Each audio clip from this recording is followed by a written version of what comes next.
آج سے پہلے وہ کسی سے پر بھی اس قدر متاثر نہیں ہوا۔ وہ سر جھکا کر اپنے اندر کی ہچکچاہٹ پر قابو پاتی رہی۔ تھینک یو سو مچ سر، میں چاہتی ہوں کہ اگر آپ نے مجھ پر اعتماد کیا ہے تو میں اس اعتماد کو کبھی ٹھیس نہ پہنچنے دوں۔ وہ ہلکا سا مسکرایا۔ اگر اب تک اسے کسی نے متاثر کیا تھا تو وہ سامنے کھڑی ہوئی لڑکی تھی۔ ایسا نہیں تھا کہ وہ حد سے زیادہ ذہین تھی، بس اس کا معصوم اور حیات ہر چہرہ، اس کی پلکوں کو آنکھوں پر سایہ فگن ہو جانا، اس کے چہرے پر پھیلی ہوئی ہلکی مطمئن مسکراہٹ اس کے اندر موجود وحشتوں کو چھپا لیتی۔ وہ ابھی تک اس کے چہرے کا جائزہ لے رہا تھا اور اس پر ایک نظر ڈالتے وہ جلدی سے ہٹنے لگی جب اس کا سر بری طرح سے گھوما اور فواد نے آگے بڑھ کر اسے سہارا دیا کہ آپ ٹھیک ہیں؟ اور آہستگی سے اس کے بازو کو پکڑے ہوئے تھا۔ اس نے وہ مشکل بند ہوتی نظروں سے فواد کے چہرے کو دیکھا، اس کے علاوہ ہلکے سے لڑتے سر۔ اس کے بعد اس کے سامنے اندھیرا چھا گیا۔ فواد کا وجود انہی اندھیروں میں کہیں گم ہو گیا۔ وہ بری طرح زمین بوس ہو جاتی، اس سے پہلے فواد اسے سنبھال چکا تھا۔ وہ بری طرح گھبرایا ہوا تھا۔ وہ راحت بھر جاگتی رہی، اپنی ڈائٹ کا وہ کبھی زیادہ خیال نہیں رکھ سکتی تھی اور شاید اسی لیے بلڈ پریشر اس کا اس قدر لو ہو گیا۔ تقریباً 2 گھنٹے کے بعد وہ ہوش میں آ گئی۔ ایک مہربان نرس اس کے پہلو میں کھڑی انجیکشن دے رہی تھی اور ایک کونے میں صوفے کے قریب کھڑا وہ موبائل پر کسی سے بات کر رہا تھا۔ کیا فواد اس کے متعلق جان گیا؟ فوراً چاہتے ہوئے بھی اٹھی جب اس مہربان نرس نے آہستگی سے اس کے ہاتھ پر اپنا ہاتھ جما دیا۔ لیٹ ہی رہے۔ فواد نے فوراً پلٹ کر دیکھا اور پھر تیز قدم اٹھاتے اس کے قریب آ گیا۔ آپ ٹھیک ہے مس ماہر؟ جی سر، میں بالکل ٹھیک ہوں۔ اپنا حال بتاتے اس نے چور نظروں سے نرس کی جانب دیکھا۔ آپ کو فکر مند ہونے کی بالکل بھی ضرورت نہیں ہے، اب آپ بالکل ٹھیک ہے، بس آپ کا بلڈ پریشر لو ہو گیا تھا، شاید آپ نے اپنا خیال نہیں رکھا۔ نرس نے مسکراتے اسے تسلی دی کہ صرف بلڈ پریشر لو ہوا تھا۔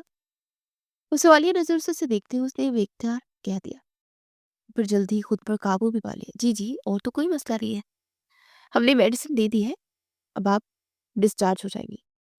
نرمی سے مسکراتے وہ باہر نکل گئی اور وہ چونکتے اس کی پشت کو دیکھتی رہ گئی۔ اس روز وہ تائی کے ساتھ گئی تھی تو ڈاکٹر نے اسے کن نظروں سے دیکھتے ہوئے کہہ دیا تھا کہ وہ ماں بننے والی ہے، چند ہفتوں کا حمل ہے، اور اس نرس نے ایسا کچھ بھی نہیں کہا تھا۔ اس نے ایک بار پھر فواد کی جانب دیکھا کہ صرف بلڈ پریشر لو ہوا تھا۔ وہ جیسے مطمئن نہیں تھی اور فواد ہلکا سا مسکرایا۔ اب جیسی مضبوط لڑکی کو کچھ نہیں ہو سکتا۔ گیٹ سون مس بیوٹیفل گرل۔ وہ ایک مسکراہٹ اس کے حسین چہرے کی جانب اچھالتے باہر نکل گیا۔ کچھ ہی گھنٹوں کے بعد اسے ڈسچارج کر دیا گیا۔ گاڑی میں بٹھاتے فواد نے اسے ایڈریس پوچھا اور وہ گم سم بیٹھی رہی۔ مجھے بس قریبی اتار دے، میں گھر چلی جاؤں گی۔ وہ راستے بھر ہلکی پھلکی بات چیت کرتا رہا اور اس روز وہ دیر سے گھر آئی۔ عجیب سی پریشانی نے اسے گھیرا ہوا تھا اور دوسرے روز اسی پریشانی کو ختم کرنے کے لیے ایک بار پھر اسی ہاسپٹل میں چلی گئی۔ اسی ڈاکٹر سے اس نے اگین اپنے سارے ٹیسٹ کروا لیے اور ڈاکٹر حیرت سے دیکھتی رہ گئی۔ مجھے آپ کی پریشانی کی سمجھ نہیں آ رہی، ایسا تو کوئی مسئلہ نہیں ہے، پھر آپ اس قدر فکر مند کیوں ہے؟ ڈاکٹر صاحبہ، کیا میں پریگننٹ نہیں ہوں؟ اسے پھر سے سوال دہرایا۔ ہرگز نہیں، آپ کو کس نے کہہ دیا؟ اسے یقین تھا خود پر، لیکن پھر بھی لوگوں نے اسے خود سے اس قدر بدگمان کر دیا تھا کہ وہ اپنے بارے میں بھی تحقیق کرتی پھر رہی تھی۔ بے ساختہ سر جھکاتے وہ رو پڑی۔ اس کا چہرہ بے تحاشا سرخ ہوا۔ ڈاکٹر شازیہ فوراً اٹھتے اس کے قریب آئی اور نرمی سے اس کی شان پر ہاتھ جما دیا۔ مجھے لگتا ہے کہ آپ نے پیریڈز بریک انجیکشن لگوائے ہیں، اسی وجہ سے آپ 2 سے 3 مہینے کے پیریڈز بریک پر ہیں، اور یہ بھی نہیں کہہ پائی کہ اس نے ایسا کچھ نہیں کروایا۔ سارا معاملہ کھل کر اس کے سامنے آ گیا۔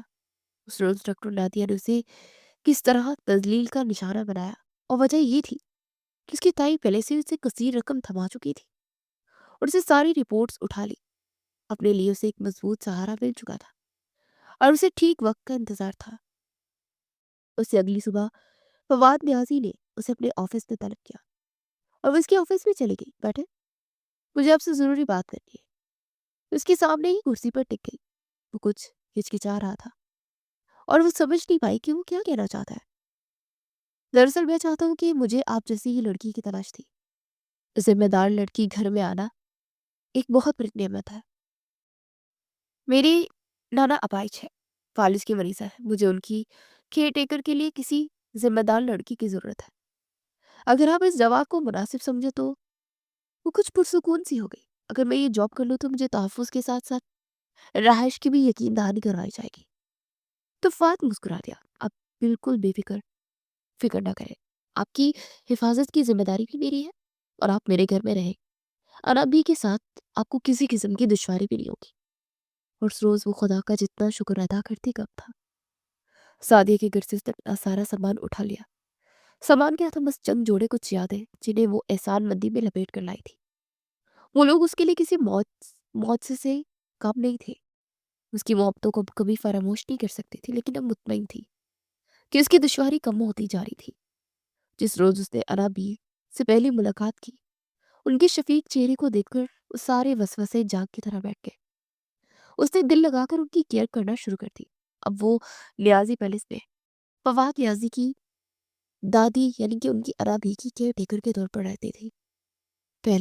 بہت پہلے اس نے یہ کہاوت سن رکھی تھی کہ بیگانے اپنوں سے زیادہ بہتر ہوتے ہیں، اور آپ اپنے اسے معلوم ہو گیا تھا کہ یقیناً ایسی ہی بات ہے. جو خوشی اسے ملی تھی، جو یقین اسے اپنی ذات کے متعلق مل چکا تھا، اب اس سے بڑھ کر اسے کچھ نہیں چاہیے تھا. وہ تو اس بات کے انتظار میں تھی کہ جس روز وجدان شاہ اس کے سامنے آئے گا، جس روز بہت حقیقت کو جان لے گا، اس روز اس کا رد عمل کیا ہوگا. لیکن اب وجدان شاہ اس کے ارد گرد اس کی سوچوں میں کہیں نہیں تھا. انابی کو سوپ پلا کر اس نے ان کی من پسند کتاب اٹھا کر پڑھنا شروع کر دی. وہ کافی دیر اس کے معصوم چہرے کو دیکھتی رہی. وہ پھر نرمی سے اپنا شفیق ہاتھ اس کے ہاتھ پر سجا دیا. تمہیں یہاں آئے ہوئے 1 ہفتہ ہو چکا ہے اور یہ ہفتہ میرے لیے بہت خوبصورت ہے. تم میرے لیے میری بیٹی کی طرح ہو. اور وہ ان کی محبتوں پر مسکرا کر رہ گئی. Thank you ma'am. اسے آنکھوں سے مسکرا کر اس کی طرف دیکھا. میم نہیں، انابی. جس طرح باقی سب مجھے کہتے ہیں انابی، تم بھی کہہ سکتی ہو. اور اس نے جھکتے ہوئے ان کے ہاتھ کو چوم لیا. وہ شفیق وجود اس کے لیے قابل محبت بن چکا تھا. اس وقت تو دونوں مسکراتے ہوئے بات چیت کر رہی تھی جب فواد کمرے میں داخل ہوا. ارے واہ انابی، آپ نے تو مکمل پارٹی ہی بدل لی. جب سے نئی کیئر ٹیکر آئی ہے آپ نے تو اپنے پوتے کو یاد کرنا ہی چھوڑ دیا. وہ آتے ہوئے شکوہ کرتے ان کے قریب بیٹھ گیا. وہ ان دونوں کو سپیس دینے کے لیے اٹھ کر جانے لگی، لیکن اس نے اس کی پشت پر انابی کو محبت بھرے الفاظ سن لیے تھے. یہ میرے لیے میری بیٹی کی طرح ہے. ماشاءاللہ بہت اچھی بچی ہے. اور وہ مبہم سا مسکرا کر سر جھکا گیا.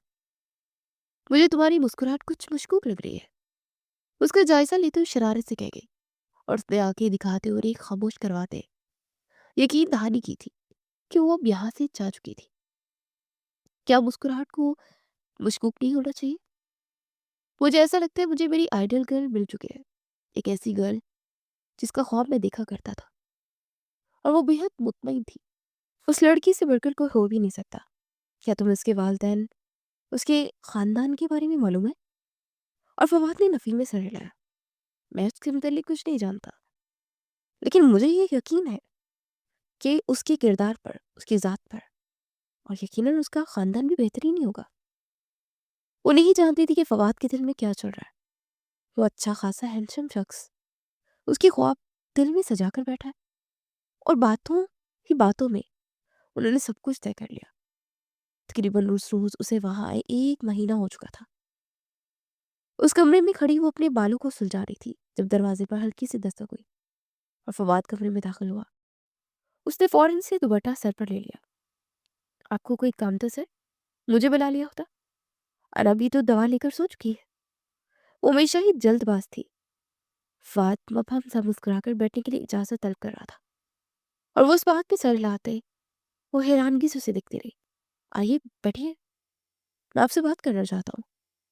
وہ نرم ملائم لہجے والا شخص آہستہ آہستہ کہہ جا رہا تھا، اور وہ حیرانی سے اسے دیکھتے کسی اور ہی جہان میں پہنچی ہوئی تھی.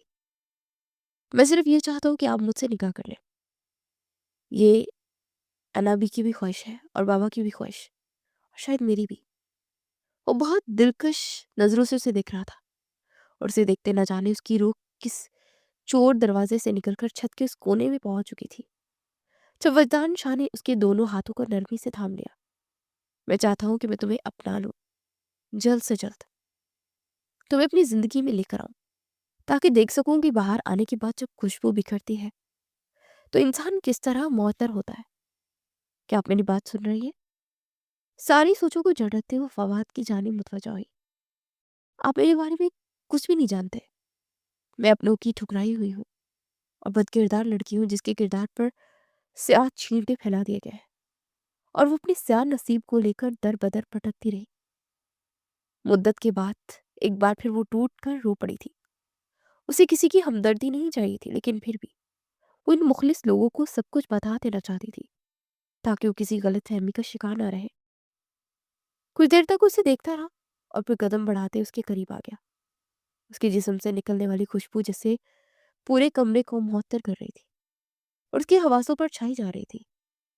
مجھے اس بات سے فرق نہیں پڑتا کہ کوئی آپ کے متعلق کیا کہتا ہے، میری آنکھوں نے آپ کو دیکھا ہے، میرے دل نے آپ کو تصور کیا ہے، سو میں نے مان لیا کہ آپ سے زیادہ کوئی حیادار نہیں ہو سکتا، اور مجھے یقین ہے کہ ان جذبات کو آپ سے زیادہ کوئی سنبھال کر نہیں رکھ پائے گا۔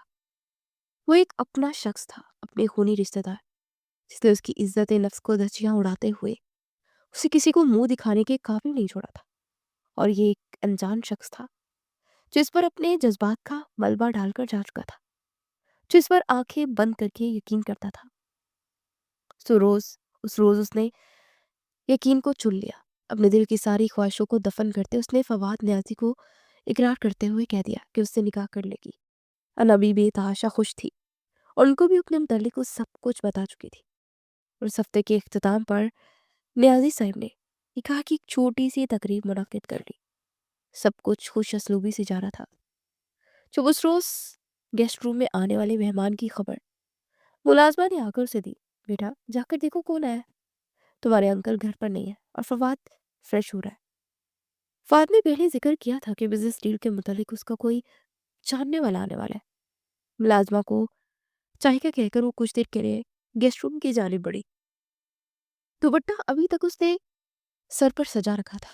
نہایت مطمئن مسکراہٹ کے ساتھ وہ اندر داخل ہوئی۔ جب سامنے پرزبان شخص اسے دیکھتے ہوئے اٹھا، وہ وہیں دروازے میں جم کر رہ گئی۔ اس کا دل بری طرح لرزا۔ آج وہ کتنے عرصے کے بعد اس کے سامنے کھڑا تھا، وہی پوری مغروری اور شان و شوکت سے کھڑا وجدان شاہ، جس کی نظریں اس پر جم سی گئی۔ وہ دونوں شیشے میں پیوست بہت کی طرح آمنے سامنے کھڑے رہے، گویا دل و دماغ میں ایک جنگ سی جاری ہو۔ وہ دونوں ایک دوسرے کی نظروں میں دیکھ رہے تھے جیسے ساری دنیا بکھر چکی ہو۔ وجدان کو سب کچھ بھول چکا تھا۔ وہ بے چارگی سے اس کی طرف بڑھا، اس نے ہاتھ اٹھا کر اسے وہیں رک جانے کے لیے کہہ دیا، فواد نیازی کچھ ہی دیر میں آپ سے ملاقات کرنے کے لیے آ جائیں گے، آپ بیٹھے، چائے تیار ہو رہی ہے۔ وہ خود پر قابو پا چکی تھی اور وہ لپکتے ہوئے اس کے قریب آ گیا۔ تم کہاں تھی اتنا عرصہ؟ تم یہاں کیا کر رہی ہو؟ وہ جس نے اس روز اسے اپنے قریب آتے ہی جھٹک دیا تھا، وہ آج بڑی بے چارگی سے اس کی طرف دیکھ رہا تھا۔ مجھے بتاؤ ماہی کہاں تھی؟ تم اتنے عرصے کے بعد۔ اسے یاد ہے کہ اسے ماہی کہہ کر پکارتا تھا۔ جب فواد اندر آیا تو فوراً اس سے دور ہو گئی تھی۔ فواد پر ایک نظر ڈال کر وہ چلی گئی، اور وہ شخص تو اپنے آنے کا مقصد ہی بھول چکا تھا۔ او آئی ایم سوری وجدان صاحب، آپ کو انتظار کرنا پڑا، بیٹھے پلیز۔ اسے بیٹھنے کے لیے کہہ رہا تھا، وہ تو گویا حواس باختہ ہو گیا۔ یہ اس نے سنبھالی نظروں سے فواد کی طرف دیکھا۔ یہ ماہی شاہ ہے، مائی مسز چبی۔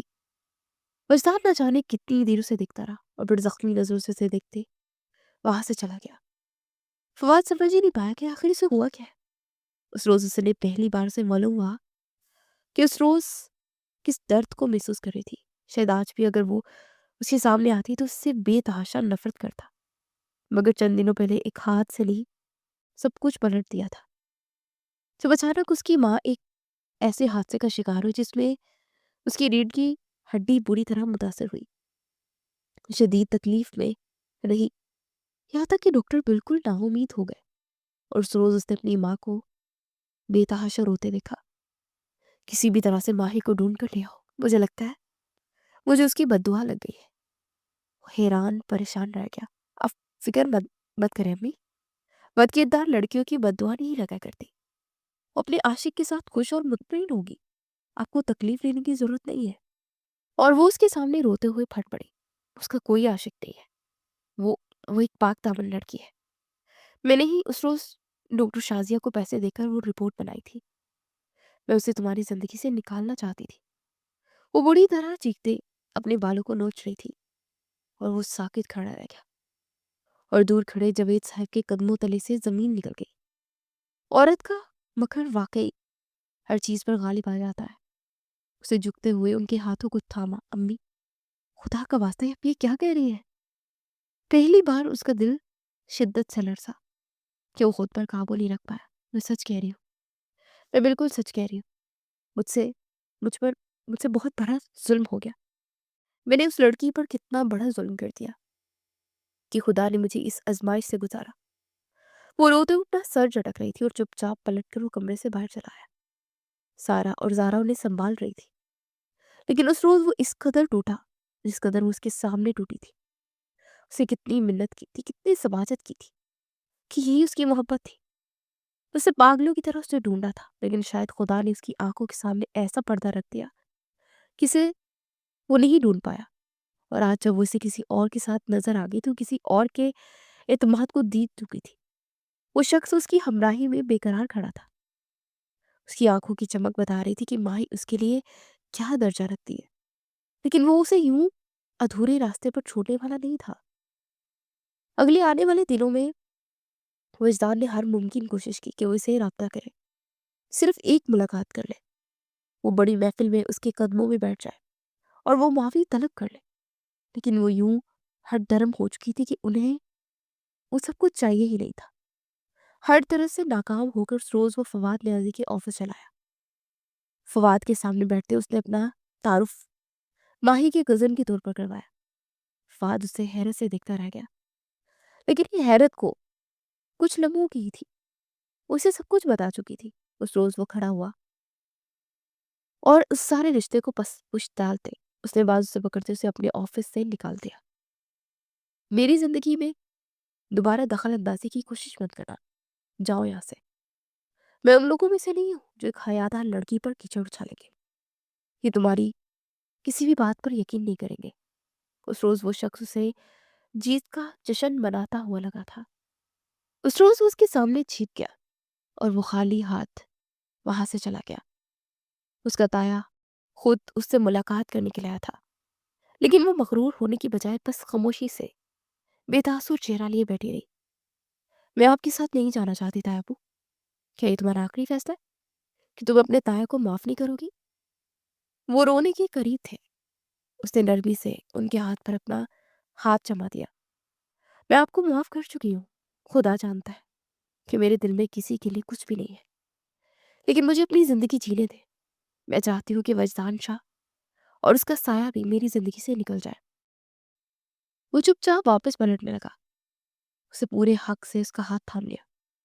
میں اپنی نئی زندگی کا آغاز کرنے جا رہی ہوں اور چاہتی ہوں کہ آپ اس آغاز میں میرے ہمراہ کھڑے ہو جائیں۔ انہی ہاتھ سے اسے دیکھتا رہا، وہی شخص جو کل اس کی محبت کا دعوے دار تھا، لیکن اس روز ان سب کا ایسے ہی لوٹ جانا بنتا تھا۔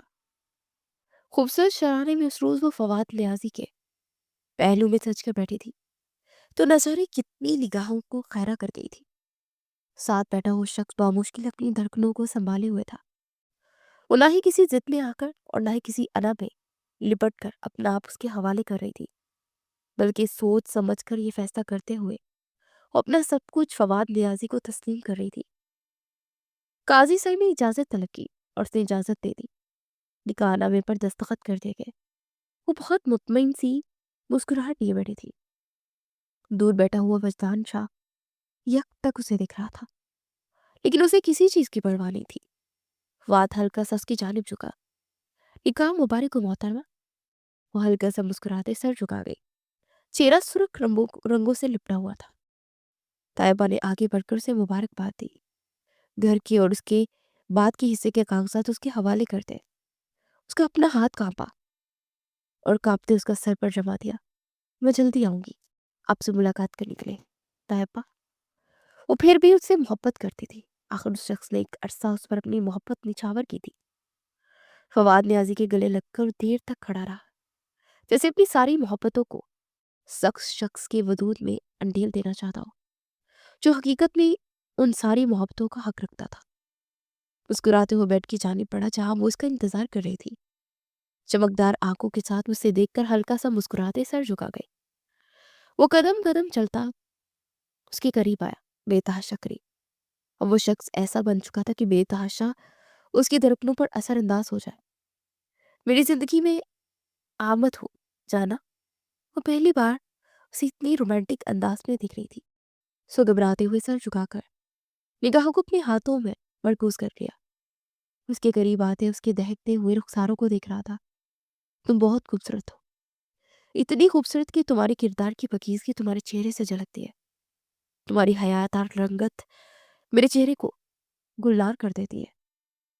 اس کی آنکھوں میں دیکھتے ہوئے مسکرا کر کہہ رہا تھا، تھینک یو سو مچ فواد. فواد اس کی آنکھوں میں دیکھتے ہوئے نم لہجے میں کہنے لگی، جبکہ وہ آگے بڑھتے اس کی پلکوں پر باری باری اپنے لب سجا گیا. اس کی دھڑکنیں بے ترتیب ہونے لگی، سانس بکھرنے لگی. دھڑکتے ہوئے دل کے ساتھ اس نے لبوں کو دانتوں پہ دبا لیا. اسے احساس دلا رہا تھا کہ اس کی آنکھوں کے سارے خوابوں کو تکمیل کا درجہ دے گا. میں چاہتا ہوں تم ہمیشہ میرے پہلو میں جم کر کھڑی رہو، اس اعتماد کے ساتھ کہ تم صرف فواد نیازی کی ہو. اس کے ہاتھوں کو تھام کر اسے اپنے قریب کرتے اس کے وجود کو جوڑری سے آزاد کر رہا تھا، اور اس کی ہلکی پھلکی باتوں کو سنتے بس خود میں سمٹی جا رہی تھی. اس کے بالوں کو جوڑے کی قید سے آزاد کر کے اس نے اس کی کمر پر بکھیر دیا.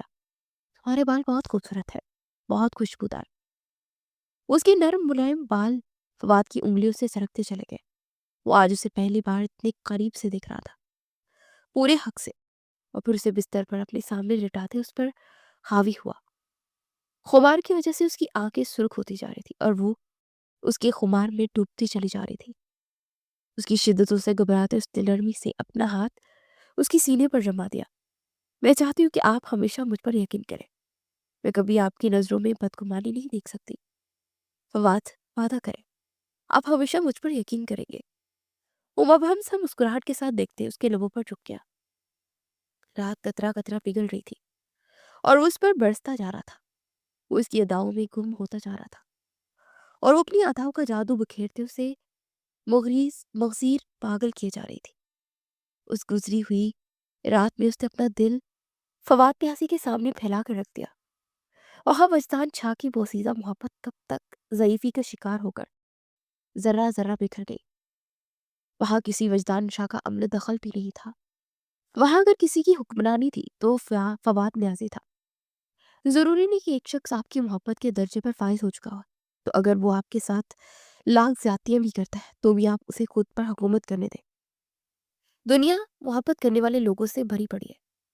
آج سعدیہ نے جس طرح حیرت سے فواد نیازی کو اس کے پہلو میں دیکھتے ہوئے پہلو اٹھا کر سے گورا تھا، وہ بامشکل اپنی مسکراہٹ کو روکتی رہ گئی. وہ خود بھی اپنی قسمت کے ان بدلتے ہوئے پنوں سے حیران تھی، تو دوسروں کو کیا تسلی کا احساس دلاتی. اگر اس نے عزت نفس کا انتخاب کیا تھا تو پروردگار نے بھی اس کی عزت نفس کو ملحوظ خاطر رکھتے ایک ایسے شخص کو اس پر مسلط کر دیا تھا جو صرف اس کی عزت کرنا چاہتا تھا. اگلے چند دنوں میں اسے اندازہ ہو گیا کہ وہ فواد نیازی کے لیے کیا حیثیت رکھتی ہے. وہ شخص اس پر جان نچھاور کرتا، اس کی دھڑکنوں پر چھایا ہوا. وہ شخص اس پر حکمران بن کر اپنی حکمرانی ظاہر نہیں کرتا تھا اور نہ ہی اسے غلامی میں رکھتا، بلکہ اسے اپنے ساتھ لے کر چلتا تھا. اس کا ہاتھ تھام کر ہر اس دوراہے پر جہاں وہ اس سے جانے سے گھبراتی تھی. اس روز بتایا ابا سے ملاقات کرنے کے لیے گئی. ایک بار پھر اسی دہلیز پر جہاں پھر نہ جانے اس نے قسم کھا رکھی تھی. اس کا اچھا استقبال کیا گیا. تائی سے ملاقات کرتے ہوئے خود بھی آبدیدہ ہو گئی. تائی بے تحاشا روئے جا رہی تھی، بار بار ہاتھ جوڑتے اسے معافی طلب کر رہی تھی، اور وہ اپنے دل پر قابو نہ رکھتے وہ ساتھ ہی ساتھ انہیں دیکھ کر روئی. انسان نفرت میں کس حد تک چلا جاتا ہے وہاں جہاں سے واپس پلٹنے کا وہ تصور بھی نہیں کر سکتا. لیکن خدا کی کھینچی ہوئی ایک ڈور اسے راہ راست پر لا کر کھڑا کر دیتی ہے، جہاں اس کے لیے ایک پچھتاوا بچتا ہے۔ زارا دیر تک اس کے گلے لگ کر کھڑی رہی۔ مجھے معاف کر دو میری جان، کاش میں نے اس روز تمہاری آنکھوں میں سچائی پڑھ لی ہوتی، لیکن شاید میرے لیے ماں کی محبت مقدم تھی اور یقین بھی اندھا تھا۔ اس میں زارا کا کوئی قصور نہیں تھا، کوئی بھی ہوتا تو اس پر اعتماد نہ کرتا۔ سو میں جان لوں کہ تم نے مجھے معاف کر دیا؟ وجدان نے ہلکا سا مسکرا کر سے دیکھا، اس کی آنکھوں میں صرف دکھ لہرا رہا تھا، لیکن سامنے کھڑی لڑکی پر اب وہ اثر انداز نہیں ہوتا تھا۔ جی آپ بالکل یقین کر سکتے ہیں کہ اب کہیں بھی نہیں میں جا سکتی، اب صرف طیبہ کے گھر تک ہی محدود ہے۔ جب میں یہاں آؤں گی مجھے اندازہ ہوگا کہ وجدان شاہ میرا کزن ہے، اس کے علاوہ کچھ نہیں۔ وہ دکھتے سے دیکھتے سے مسکرا دیا۔ سارے حق اس نے خود کھو دیے تھے، سو وہ کسی حق کا احساس نہیں دلا سکتا تھا، سب کچھ بے معنی ہو چکا تھا، ساری باتیں بے وجہ تھی۔ اس روز وہ اس کے گھر سے نکلی اور اس کی شانی پر سر رکھ کر اسے سب کچھ بتاتی رہی، اور وہ سب کچھ نہیں جو بیت چکا تھا، بلکہ وہ سب کچھ جو اس کے مستقبل میں آنے والا تھا، جس کی اس نے خدا سے امید لگا رکھی تھی، اور وہ کبھی بھی امیدوں کو رائے گاہ نہیں جانے دیتا۔ اس روز وہ سعدیہ کے گھر بھی گئی۔ سعدیہ کی امی نے اس پر پرتپاک ڈنر کا اہتمام کیا۔ ان کی محبتوں سے وہ کب دامن چھڑا سکتی تھی۔ اس نے ڈھیر سارے تحائف خرید لے، عزت نفس بھی مجروح نہ ہو، اور وہ سارے احسانات کا بدلہ بھی اتار دے۔ سعدیہ کے والد کے لیے ان کی تیسری بیٹی ہی تھی، اس نے سب کچھ انہیں دلا دیا تھا۔ ثانیہ اور سارا کو بھی اچھی جاب اور بھی بہت کچھ۔ جو لوگ آپ کی مشکل وقت میں آپ کے ساتھ قدم سے قدم ملا کر کھڑے رہے، ان لوگوں کے ساتھ دل ملا لیں، وہ کبھی آپ کو نقصان یا خسارے میں نہیں جانے دیں گے۔ سب کچھ پا لیا محترمہ، اب میرے بارے میں کیا خیال ہے؟ وہ کمرے میں آتے اسے کمر سے تھام کر اس پر حاوی ہوا، اور وہ حیرت سے پلٹ کر اسے دیکھنے لگی۔ لیازی صاحب، اپنا رومانٹک موڈ ہر وقت آن نہ کیا کریں۔ سرخ چہرے کے ساتھ اس نے بامشکل اپنی مسکراہٹ کو روکا، جبکہ وہ آنکھیں دکھاتے اس پر جھکا اور اس کی حسین لبوں کو دست دست میں لے لیا۔ جب سامنے اتنی حسین بیوی ہو تو یہ موڈ آن ہو جاتا ہے۔ آنکھ دباتے وہ بے باکی سے کہہ گیا، اور وہ اس سے اپنا دامن چھڑوا کر دور ہوئی۔ میں انبی کو دیکھنے جا رہی ہوں۔ وہ کھلکھلاتے ہوئے دروازے کی جانب بڑھی، جبکہ اس نے پیچھے سے آواز لگائی تھی، ٹھیک ہے دوبارہ رات کو کنٹینیو کروں گا۔ اور وہ سرخ چہرے کے ساتھ مسکراتے باہر نکل آئی۔ خوشی اس کی منتظر تھی، اور وہ ہاتھ بڑھا کر انہیں تھام لینا چاہتی تھی، وہ سب کچھ جو زندگانی کو چار چاند لگا دیتا، جس کے بعد کچھ پھیکا نہ رہ جائے، بلکہ اس ارد گرد صرف اور صرف رنگوں کی بہار ہو۔